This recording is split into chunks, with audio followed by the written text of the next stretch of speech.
The story of the boy and the king is one of the most poignant and inspirational tales narrated by Prophet Muhammad, peace be upon him. This profound story illustrates themes of faith, resilience, and the triumph of truth over tyranny. It is a timeless narrative that has been passed down through generations, offering valuable lessons for all who hear it. In this story, we encounter a young boy who, through his unwavering faith and bravery, challenges the oppression of a tyrannical king, ultimately becoming a symbol of divine truth and courage. In a kingdom ruled by a cruel and oppressive king, there lived a young boy known for his sharp intellect and keen sense of curiosity. The boy, who was eager to learn, sought knowledge wherever he could find it. His quest for understanding led him to a wise and pious monk who lived in seclusion at the edge of the kingdom. This monk was known for his deep wisdom and his unwavering faith in the one true God. Despite the risk, the boy decided to approach him, hoping to learn from his vast reservoir of knowledge. The monk, seeing the boy's earnestness and potential, took him under his wing. He taught the boy about the true faith and the ways of righteousness, emphasizing the importance of worshiping the one true God. The boy was a quick learner, absorbing the teachings with remarkable speed and understanding. He learned about the power of prayer, the virtues of patience and humility, and the strength that comes from unwavering faith. Under the monk's guidance, the boy's faith grew stronger with each passing day. He began to see the world through a different lens, understanding the divine order and the importance of living a righteous life. The bond between the boy and the monk grew, their relationship evolving into one of mentor and disciple, grounded in mutual respect and the pursuit of truth.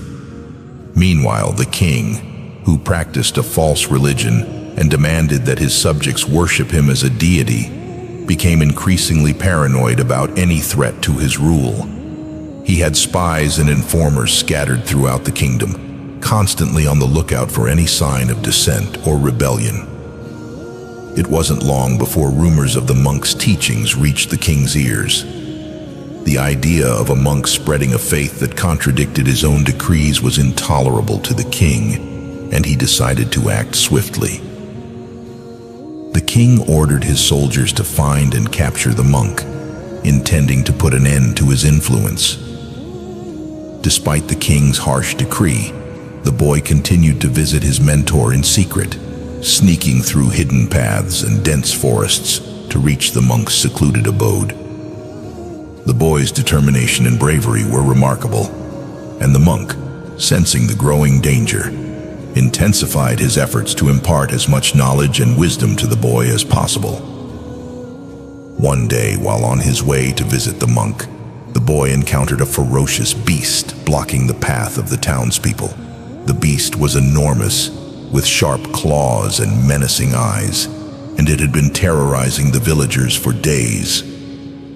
The people were terrified, unable to pass, and the path had become deserted, save for the boy who dared to tread it. Drawing on his faith, the boy picked up a stone from the ground and prayed to God for help. He asked for strength and courage, trusting in the divine power he had come to believe in so deeply. With a steady hand and unwavering resolve, he threw the stone at the beast. By the grace of God, the stone struck the beast with such force that it fell dead, clearing the way for the villagers. The townspeople who had witnessed the event were astonished by the boy's courage and the miracle they had just seen. News of the boy's miraculous feat spread quickly through the kingdom, reaching the ears of the king. Intrigued and suspicious, the king summoned the boy to his court, wanting to see for himself the boy who had performed such an extraordinary act. The boy, despite knowing the danger, went to the king's court, his faith unshaken and his demeanor calm. When the boy arrived at the court, the king looked him over, trying to discern the source of his strength and courage. The boy's calm demeanor and unshaken faith intrigued the king, who demanded to know the source of his power. The boy, unafraid and unwavering, proclaimed his belief in the one true God and attributed the miracle to divine intervention. The king, enraged by the boy's defiance and refusal to renounce his faith, ordered that the boy be subjected to severe punishments. The boy was thrown into a dungeon, his hands and feet bound in heavy chains. The king hoped that the dark and cold cell would break the boy's spirit, but he remained resolute. In the darkness, the boy prayed for strength and guidance, his faith providing him with an inner light that the king's cruelty could not extinguish. Days turned into weeks, and each day the boy faced new trials. He was starved, beaten, and subjected to harsh interrogations. Yet, despite the severe trials, the boy's faith did not waver. He continued to pray, seeking solace and strength from his belief in the one true God. Each time the king's men tried to break him, he emerged unscathed, protected by his unwavering faith and the mercy of God. The boy's resilience and the miracles surrounding him began to inspire the people of the kingdom. Whispers of the boy's faith and the power of his God spread among the townspeople, who began to question the king's authority and the false religion he imposed. The king, realizing that his power was being undermined, grew more determined to crush the boy's spirit and eliminate the growing threat to his rule. The boy's unwavering faith and the miracles that followed him became a beacon of hope for the oppressed people of the kingdom. They saw in him a symbol of divine truth and a testament to the power of belief. The boy's story spread far and wide, reaching even the most remote corners of the kingdom. His courage and resilience inspired many to reconsider their own beliefs and to question the legitimacy of the king's rule. Despite the king's relentless efforts to suppress the boy's influence, the boy continued to stand firm in his faith. His actions and the miracles he performed became a rallying point for those who yearned for freedom from the king's tyranny. The boy's faith had ignited a spark of hope in the hearts of the people, a spark that the king could not extinguish. As the boy's influence grew, so did the king's desperation. He knew that he had to find a way to break the boy's spirit once and for all, or risk losing his grip on the kingdom. The stage was set for a final, decisive confrontation between the boy's unwavering faith and the king's oppressive rule. The outcome of this battle would determine the fate of the kingdom and the future of its people. The king's fury knew no bounds. The boy's miraculous survival and the spreading influence of his faith had driven the ruler to a point of uncontrollable rage. The idea that a mere child could defy his authority and inspire rebellion among the people was intolerable. Determined to crush the boy's spirit and make an example of him, the king devised a series of increasingly brutal punishments. The king ordered the boy to be brought before him, and as the boy stood in the grand, opulent hall of the palace, the king's eyes burned with anger. The boy, however, remained calm, his faith giving him strength. The king, hoping to break the boy's spirit through sheer fear, began his series of tortures. First, the boy was tied to a large stake in the middle of the marketplace, where all could see. The king commanded his strongest soldiers to whip the boy mercilessly. The crowd gathered, drawn by the spectacle, their faces a mixture of horror and awe. Each lash that struck the boy's back was met with a prayer on his lips, a testament to his unyielding faith. Despite the searing pain, he did not cry out or beg for mercy, his silence a powerful statement of his inner strength. The people watched in silence, their hearts moved by the boy's courage. As the punishment continued, whispers spread through the crowd. murmurs of admiration for the boy's resilience, and questions about the faith that gave him such strength. The king, noticing the growing sympathy for the boy, grew even more enraged. He could see that his plan was backfiring. Instead of breaking the boy's spirit, he was becoming a martyr in the eyes of the people. Next, the king ordered that the boy be thrown into a pit filled with wild beasts. The pit was deep, its sides steep and impossible to climb. It was a place where prisoners were sent to meet a gruesome end. The people gasped as the boy was pushed into the pit, and the beasts began to circle him. The king watched with a sinister smile, certain that the boy's faith would finally be shattered. But as the beasts approached, the boy knelt down and prayed. His calmness in the face of such imminent danger was astonishing. Miraculously, the wild animals, instead of attacking, lay down peacefully around him. It was as if a divine presence had tamed their savage instincts. The crowd gasped in amazement, their awe transforming into a collective murmur of belief in the boy's God. The king was beside himself with rage. His attempts to break the boy's spirit had only served to strengthen his influence. Desperate to regain control, the king devised an even more diabolical plan. He ordered that the boy be tied to a large stone and thrown into the deepest part of the ocean, believing that this would surely end the boy's defiance.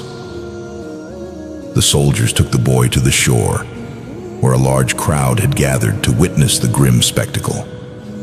The boy was bound to the stone, and the soldiers began to push it towards the edge of a cliff, overlooking the turbulent sea.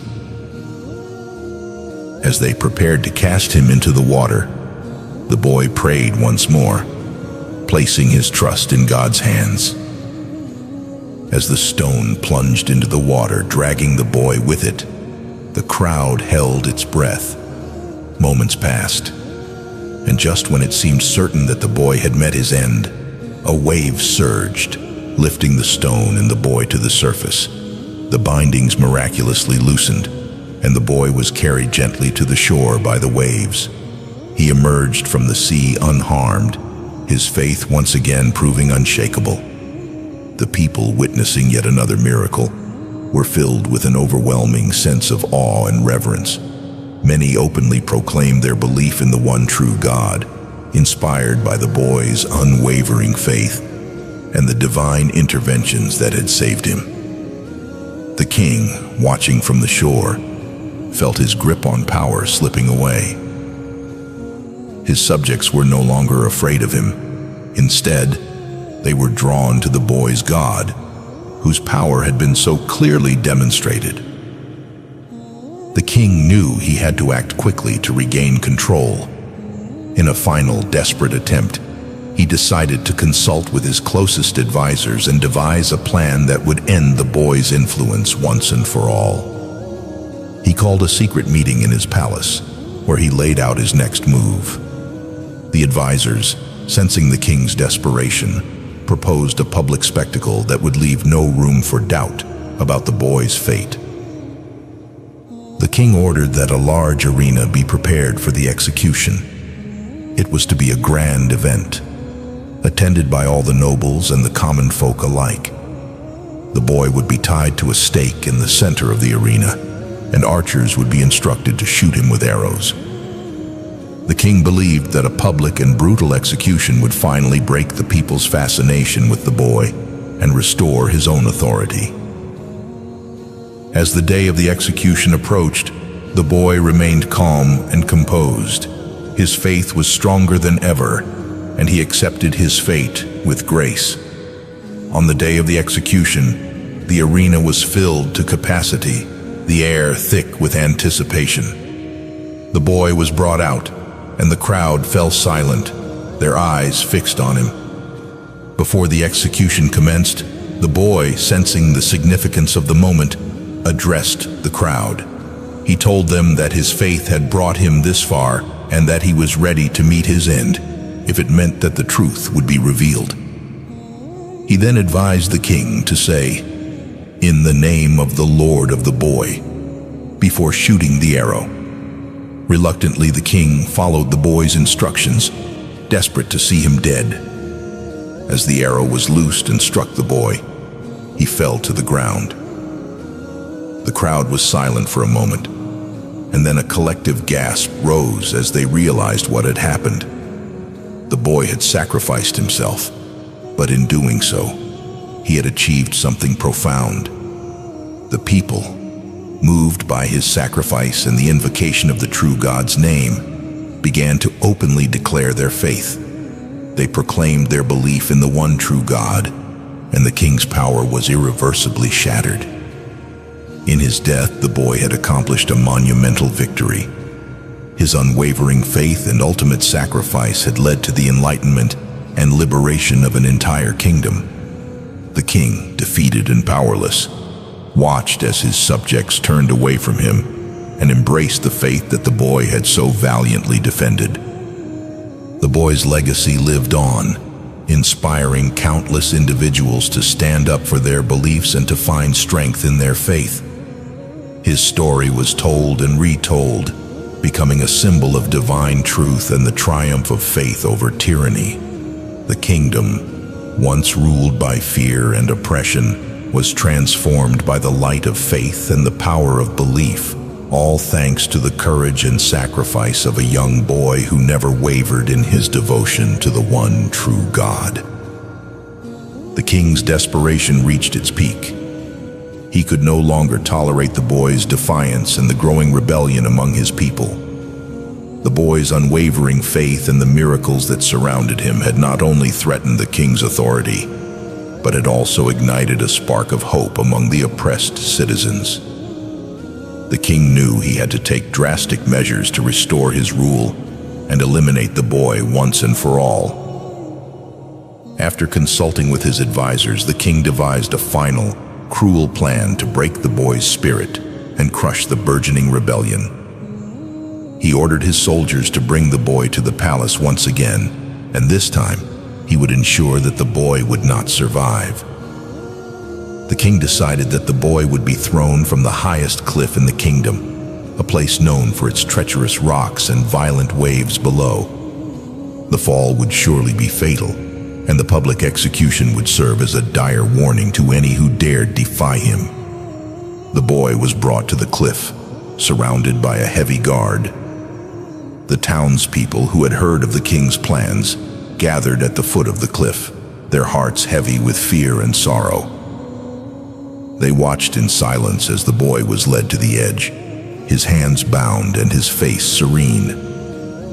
The king, standing at the precipice, looked down at the crowd below, and then at the boy.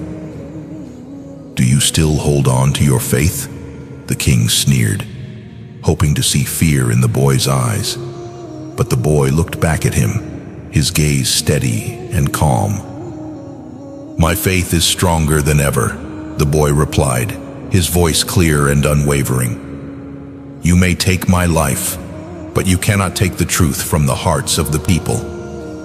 The king's face twisted with rage, and he signaled to his soldiers. They pushed the boy over the edge, and he fell, his body tumbling towards the jagged rocks below. The crowd gasped, and many turned away, unable to watch the tragic scene unfold. But as the boy fell, he prayed, placing his trust entirely in God's hands. In that moment, a miraculous thing happened. A gust of wind caught the boy, slowing his descent and gently carrying him to the ground. He landed safely, unharmed by the fall. The people witnessing this incredible event erupted in cheers and praises for the boy's God. The king, watching from above, was struck with a mix of fear and disbelief. His plan had failed spectacularly, and the boy's survival only served to strengthen the people's faith. The king realized that his power was slipping away, and he was more desperate than ever to find a way to end the boy's influence. Determined not to be defeated, the king ordered that the boy be brought back to the palace. This time, he decided, He would oversee the execution personally to ensure that there would be no miraculous escape. He commanded his soldiers to prepare a large bonfire in the palace courtyard. The boy would be tied to a stake and burned alive, a public spectacle meant to finally break the spirit of the people.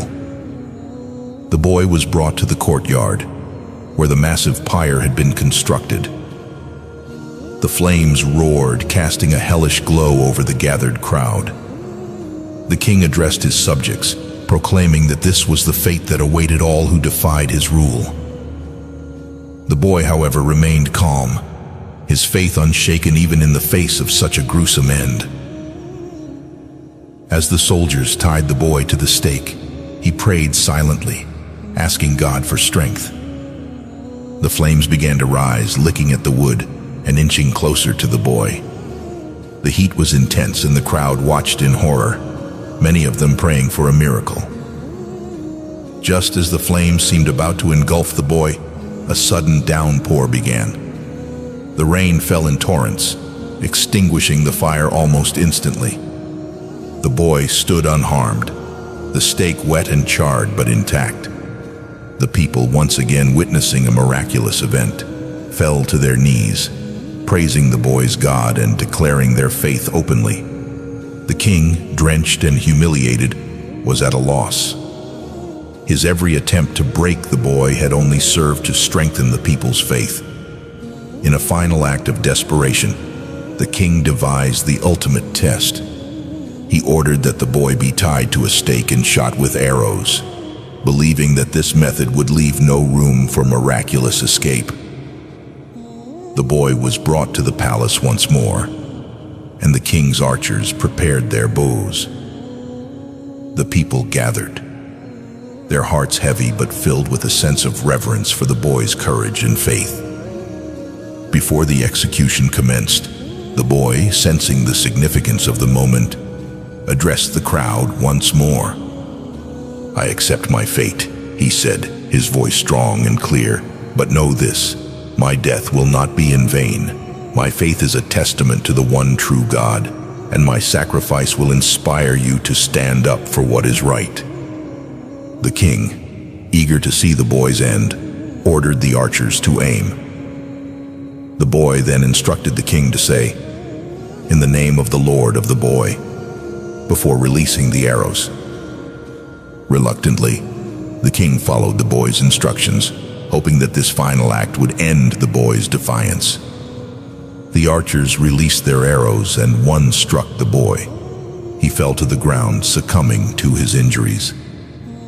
For a moment, the crowd was silent, the weight of the boy's sacrifice hanging heavy in the air.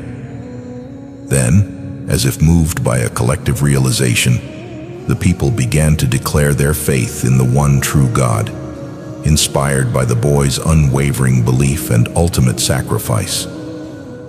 The king, witnessing the outpouring of faith and the collapse of his authority, knew that he had been defeated.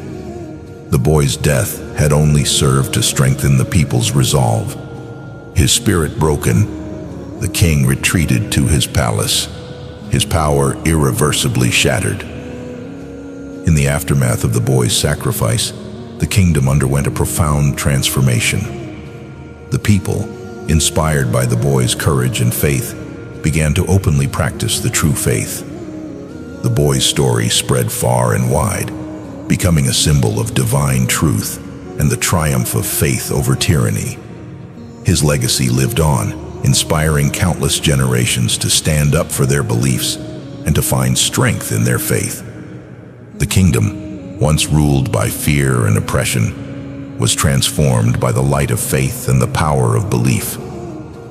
The boy's courage and sacrifice had liberated the people, showing them that truth and faith were more powerful than any tyrant's rule.